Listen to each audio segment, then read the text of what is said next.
Hey, true believers, Chris Mack coming at you with The Death of Doctor Strange, number 3.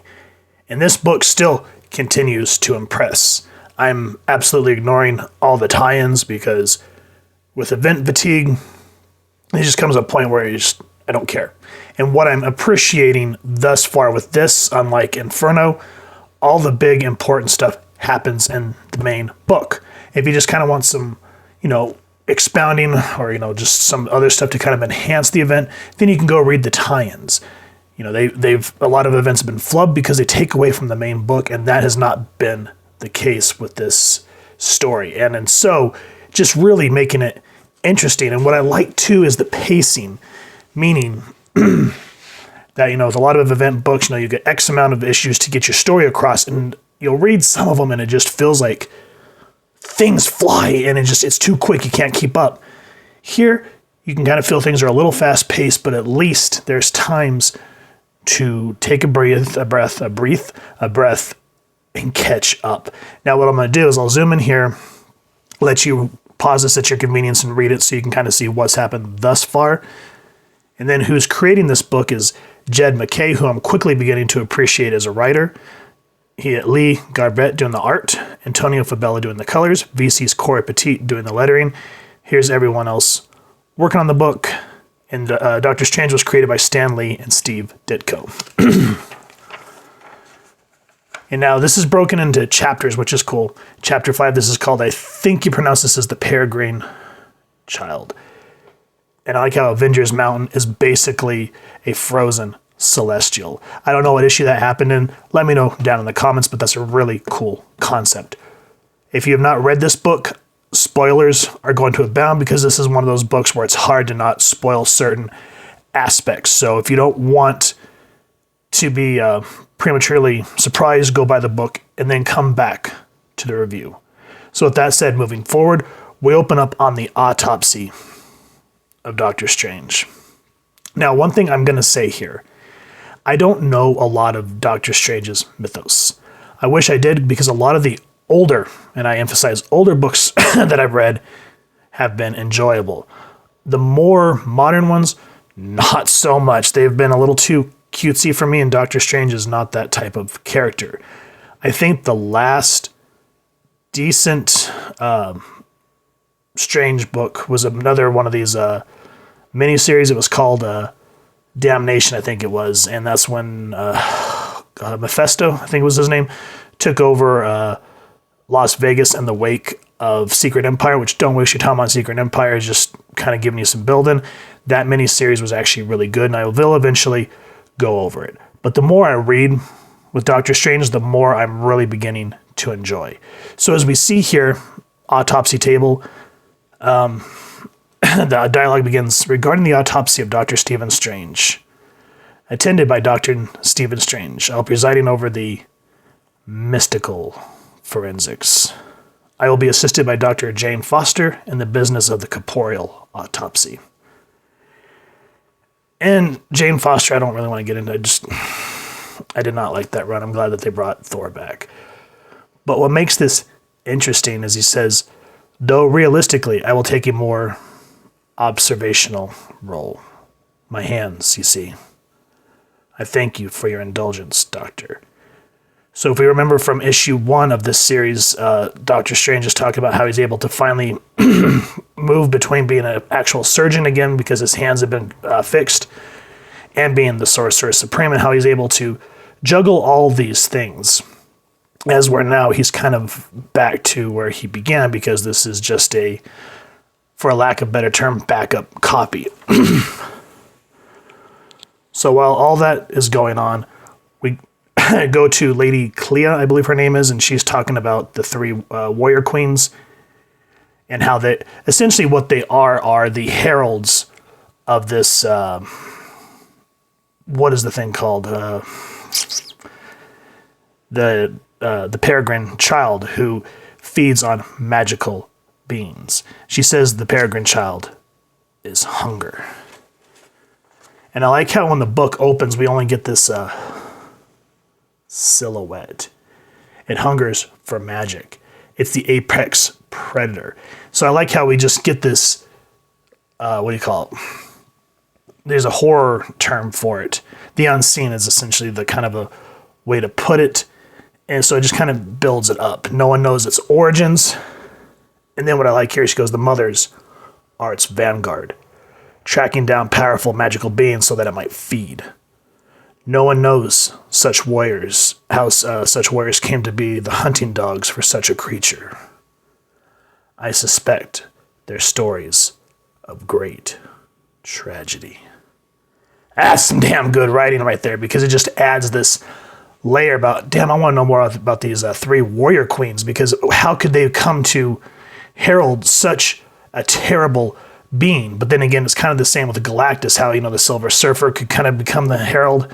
But again, those are some more characters that I love, but I don't know a lot about, because growing up, one thing about American comics that I will say is their mythos goes so far back that it's, if you weren't really there in the beginning or had someone pointing in the right direction, it's just, you don't really know where to start. So if you guys know some good Silver Surfer starting points, other than the Fantastic Four, obviously, because I believe it was the Fantastic Four that both the Watcher, Galactus, and the Silver Surfer first appeared in, but after that, let me know. Now, I don't want to spoil the next part. The autopsy reveals what happens with Stephen's soul, which adds another layer to this story other than just Doctor Strange being dead. It kind of is a plot point that pushes the narrative forward. So what we're going to do instead is we're going to move forward to essentially what's going to happen is Stephen Strange and Clea and Wong need to go retrieve the Eye of Amagatu and the Cloak of Levitation. And what I like is how this younger Stephen says, I now know the why of my death. What remains is the how and the who. I now understand what I am for. My purpose. Strange temporal ghost that I am. I will be doing some avenging. You're like, oh yeah, we're going to get some ass kicking. This is going to be good. And yes, it is good. Because before we get into the action, though, as we get back to the Sanctum Sanctorum, Lady Clea sends out, I guess it's like her soul or something like that. What she's doing is going to find where the Cloak of Levitation and the Eye of Amagatu are supposed to be. And so while that happens, we actually get a moment to breathe. And for those of you that do know Doctor Strange, I believe these two were lovers or married, I can't remember. And essentially Doctor Strange, against his will, had to make her forget about him. And what happens is she's saying that when this modern Doctor Strange died, her memories came back. And she says, the devil restored those memories to me at the moment of your death, at the moment when it could only bring pain, causing greater suffering. And what I like is, this Doctor Strange is saying, in the time since I walked through the hidden door in the sanctum, I have seen the pain, the grief, flicker like flames in the eyes of friends I haven't made yet. And what he talks about in terms of the modern Stephen Strange is he goes, the worst of this is the knowledge that I have lived to be a fool, because a man who had your heart and lost it, he could be called nothing else. See, right there, there's a quiet moment of, as I call it, sitting and talking, but there's depth, there's context of why it's happening.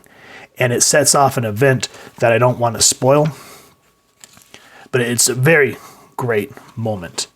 We get these, after all that, they find the location of Strange's items.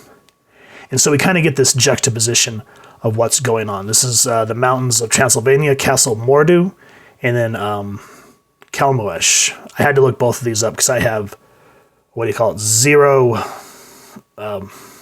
knowledge on either of these places. So for those of you that are more apt in Doctor Strange's mythos, feel free to expound down in the comments.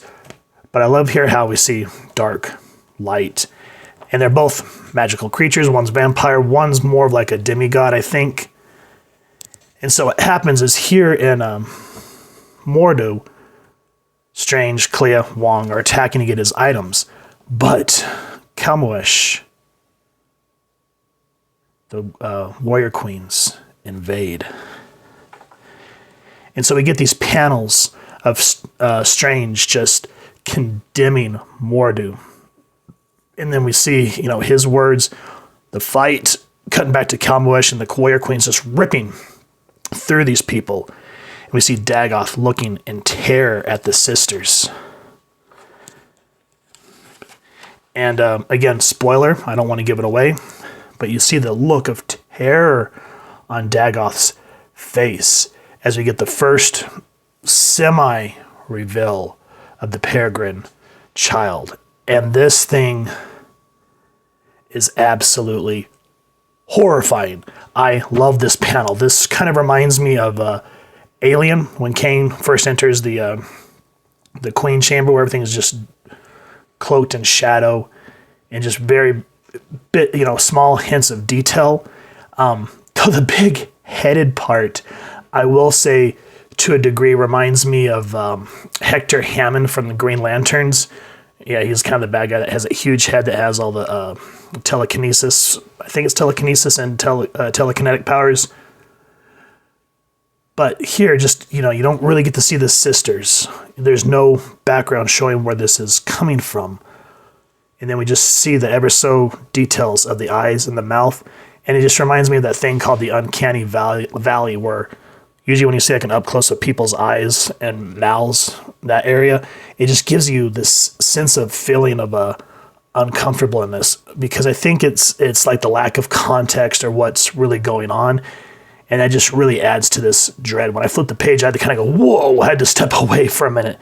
Just very well done with the shadowing and the lack of colors. So yeah, guys, The Death of Doctor Strange, number 3, from the main book.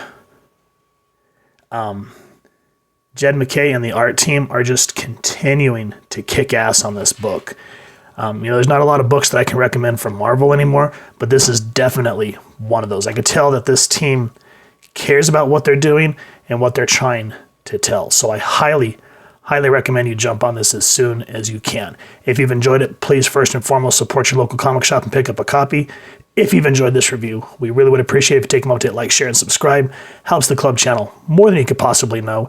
And if you won't mind hitting that fancy little Amagatu bell next to subscribe, that way as we continue to upload content, you guys will get notified. Come to the channel, and we love talking with y'all and hearing your thoughts and feedback down in the comments below, or our social media pages, which I'll make sure to leave the links down in the description. So with all that said, thank you so much for stopping by. Hope y'all continue to have an absolutely amazing day reading, and happy hunting, true believers.